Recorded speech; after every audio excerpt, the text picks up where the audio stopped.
हम आपका मैं honorary captain KL Chaudhary Rajasthan के टोंक ज़िले से भूतपूर्व सैनिक संगठन की तरफ से हम यहाँ आए हैं और हमारी जो OROP-2 की जो डिस्क्रिपेंसी विसंगतियाँ जो थी JCOs OR के लिए, उसके बारे में आज हमारा धरना प्रदर्शन का प्रोटेस्ट था। मैं ये कहना चाहूँगा कि OROP-2 ये पूछना चाह रहा, पिछले 60 सालों से लगातार आप अपनी मांगों को लेके अलग अलग जिले वाइज, अलग अलग राज्यों के वाइज यहाँ पे धरना प्रदर्शन चला। सरकार ने कोई बातें सुनी या नहीं सुनी, या फिर ऐसे ही धरना चलता रहे? अभी तक सरकार ने हमारी कोई बात नहीं सुनी, हमारे किसी भी रिप्रेजेंटेटिव को बुलाया नहीं है। हमने अगर हमारी बात सरकार तक पहुंची है तो मीडिया ने पहुंचाई हो तो है, बाकी सरकार की तरफ से हमारे पास कोई इन्विटेशन नहीं आया है। हम लगातार इस चीज़ के लिए सरकार तक ये पहुंचाना चाह रहे हैं कि हमारी बात सुनी जाए और उसको एड्रेस किया जाए। जिस तरह आप मांग कर रहे MSP और भी 2-3 चीज़ें हैं, क्या भेदभाव आप लोगों के साथ हुआ, अधिकारी और जवानों में? MSP में हमारे साथ भेदभाव ये हुआ साहब, MSP का कंसेप्ट यूरोपियन कंट्री से इंट्रोड्यूस हुआ था, अमेरिका कनाडा वगैरह से वहाँ MSP मिलती थी। तो भारतीय सेना ने भी ये कहा कि भाई जब उनको मिलिट्री सर्विस पे मिलती है तो हमें भी मिलना चाहिए। मिलिट्री सर्विस पे डिस्पाइट ऑफ रैंक इक्वल होती है, जो कि हमारे यहाँ क्या है, JCOs OR के लिए 5,200 रुपये रखी गई है और MNS मिलिट्री नर्सिंग सर्विस जो होती है, जो मिलिट्री हॉस्पिटल में होती है नर्सेज, उनके लिए 10,500 रुपये रखी गई है और ऑफिसर्स के लिए 15,500 रुपये की गई है। मेरा कहना यह है कि MNS जो है उनका तो मिलिट्री सर्विस पे से कोई ज़्यादा रोल ही नहीं है, उनकी जो सेवाएँ हैं मिलिट्री हॉस्पिटल में होती है, जबकि JCOs OR जो जवान हैं, JCOs OR जो जिन्हें कहते हैं, वो एक्चुअल फील्ड में, एक्चुअल वार में होते हैं, एक्सट्रीम काउंटर इंसर्जेंसी में या ऐसे ऑड क्लाइमेट जिसे कहते हैं, उनमें जो है वो सर्विस करते हैं। तो ये हमारी जो मिलिट्री सर्विस पे है वो डिस्पाइट ऑफ रैंक इक्वल होनी चाहिए सबके लिए।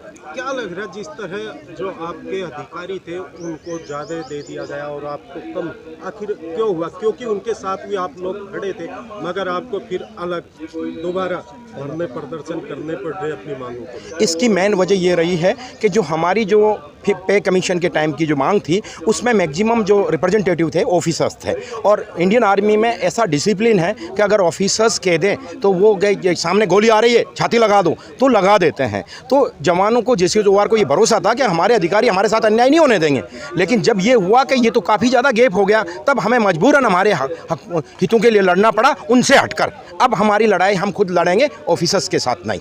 क्या आपको लग रहा है कि आपके बीच में भी फूट डाली गई या राजनीति की गई? छोटे छोटे डिप्लोमेसी के केस हमें नज़र आ रहा है कि जिन लोगों की स्ट्रेंथ 3% है और JCOs OR की स्ट्रेंथ 97% है, अब उनके नीचे से उनके हाथ से ज़मीन खिसक रही है।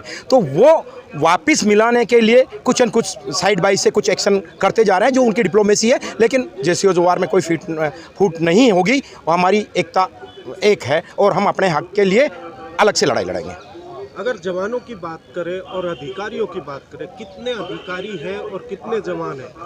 भारतीय सेना में 3% ऑफिसर्स हैं और 97% JCOs OR हैं। तो फिर परसेंटेज भी ज़्यादा है। अगर बात करें पेंशन की, जिस तरह जो दुर्व्यवहार हुआ पूर्व सैनिकों के साथ, ऐसा क्यों? मैंने कहा ना कि जो है JCOs OR पहले अनपढ़ हुआ करते थे, जो स्टार्टिंग से चलता आ रहा, उसके बावजूद एक बीच में आया था कि इसकी एक स्लैब फिक्स कर दी गई थी कि OR के लिए 12,000 रुपये पर मंथ, JCOs के लिए 15,000 रुपये पर मंथ, 15,000 रुपये और ऑफिसर्स के लिए 27,000 रुपये। जब 7th पे कमीशन में जब ऑफिसर्स को ये लगा तो इन्होंने क्या किया, मतलब हमारी जो है जवान की बढ़ाने के बजाय इन्होंने इसको बेसिक पे का परसेंटेज में कन्वर्ट कर दिया। तो जिस जवान को 12,000 मिल रही थी स्लैब में, वो 7,500 पे आ गया। अकॉर्डिंगली JCOs की भी कम हो गई और इन ऑफिसर्स की 50,000 से लेकर 75,000 और उससे भी ऊपर चली गई। यानी कि जो पहले मिलता था वो भी, उसमें भी कम कटौती और अधिकारियों का ऊपर। हाँ, डिसेबिलिटी में लड़ाई इसी चीज़ के साथ, डिसेबिलिटी का मैटर बता रहा हूँ मैं आपको। क्या आपको लग रहा है कि सरकार के दुर्व्यवहार से ये सब कुछ हुआ? सरकार को हमें बुला के हमारी बात को एड्रेस करना चाहिए और इसका समाधान ढूंढना चाहिए। सरकार हमें बुला नहीं रही है, हमारे ग्रीवेंसेस हम सरकार तक पहुंचाना चाहते हैं, सरकार हमारी सुने तो सही। और सरकार अगर हमारी सुनेगी तो हम जस्टिफिकेशन के साथ बताऊंगा। डिसेबिलिटी पेंशन में हमारे साथ क्या डिस्क्रिमिनेशन है, मैं आपको बताता हूं कि 3rd पे कमीशन के टाइम पे, 4th पे कमीशन के टाइम पे डिसेबिलिटी पेंशन JCOs OR का रेशियो 1 और ऑफिसर्स का 1.67, जबकि आज की डेट में JCOs OR का 1 और ऑफिसर्स का 8.15%। Huge gap is there. तो अब ये धरना कब तक चलेगा, क्योंकि तो हमें अगर अपना हक सरकार नहीं मानेगी तो ये धरना कंटिन्यूस चलेगा। हमने जो 3 तारीख को इंडिया के 700 डिस्ट्रिक्ट कलेक्टर को ज्ञापन दिया है और भूतपूर्व सैनिकों की बहुत ज़्यादा तादाद में वो गए थे वहाँ पे, और हम मजबूती के साथ, कई जगह मीडिया ने उसको कवर नहीं किया क्योंकि वो मोदी मीडिया है। और अब हम जो है ये, और हमने 30 तारीख का यूनाइटेड फ्रंट के अंडर एक प्रोग्राम बनाया है कि हर एक MP को हम 30 अप्रैल को 11 बजे ज्ञापन देंगे, भूतपूर्व सैनिक, और हम अपनी मांग भारत सरकार तक पहुंचाना चाहते हैं कि ये हमारे साथ न्याय करे। ये हमारा संवैधानिक हक है, हमारे साथ इनजस्टिस हुआ है, हम वो मांग रहे हैं। हमारे साथ जो भेदभाव हुआ है, जो डिस्क्रिमिनेशन हुआ, जो डिस्पेरिटी है, उसी के लिए हम हमारी नियोजित मांग डिग्निफाइड वे में, डेमोक्रेटिक वे में मांग रहे हैं। हम आके, हम जितने भी JCO जो आ रहे हैं वो वेल डिसिप्लिन नागरिक है इस देश के। हमने कहीं कोई आंदोलन हल्ला गुल्ला नहीं किया, कहीं कोई तोड़फोड़ नहीं की। हम प्रजातांत्रिक ढंग से अपना हक मांग रहे हैं कि ये हमारे साथ अन्याय हुआ है। जो OROP 2 की जो टेबल 7 और 8 है उसमें बहुत ज़्यादा डिस्क्रिपेंसीज है, उसके लिए हम अपनी मांग मान रहे हैं। यानी कि कहीं आप बढ़ाने की भी बात नहीं कर रहे, जो मिल रहा वो बराबर मिलना चाहिए, यही लड़ाई? हाँ, हमारी लड़ाई यही है कि MSP और ये डिसेबिलिटी पेंशन हमें बराबर मिलनी चाहिए। एक हमारा और पॉइंट है साहब, टेबल 8 जो डिक्लेयर किया गया है, भारतीय सेना में, आर्मर्ड फोर्सेज में, नेवी, आर्मी, एयरफोर्स में X ग्रुप होता है, यानी जो टेक्निकल ग्रुप होता है उसके लिए टेक्निकल क्वालिफिकेशन अलग होती है, लाइक डिप्लोमा, डिग्री जो भी है। वो जब से आर्मी इंसेप्शन से ही है कि उनकी एक टेक्निकल पे अलग होती थी। इन्होंने हमारे साथ पता क्या किया कि 1 जुलाई 2016 से पहले जो जवान रिटायर हुए हैं उनको जो टेक्निकल पे के नाम से 6,200 रुपये ग्रुप X के लिए रखे गए हैं, उनको नहीं मिलेगा। जो 1 जुलाई 2016 के बाद जो रिटायर हुए हैं उनको मिलेगा। क्या साहब वो यूनिवर्सिटियाँ पहले वाली फर्जी थी?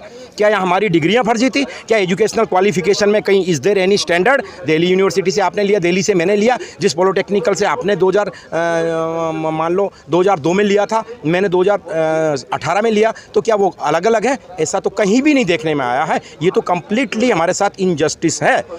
यानी कि जो पूर्व सैनिक है उनके साथ बड़ा दुर्व्यवहार, हर चीज़ में दोगलापन किया जा रहा है। बिल्कुल सर।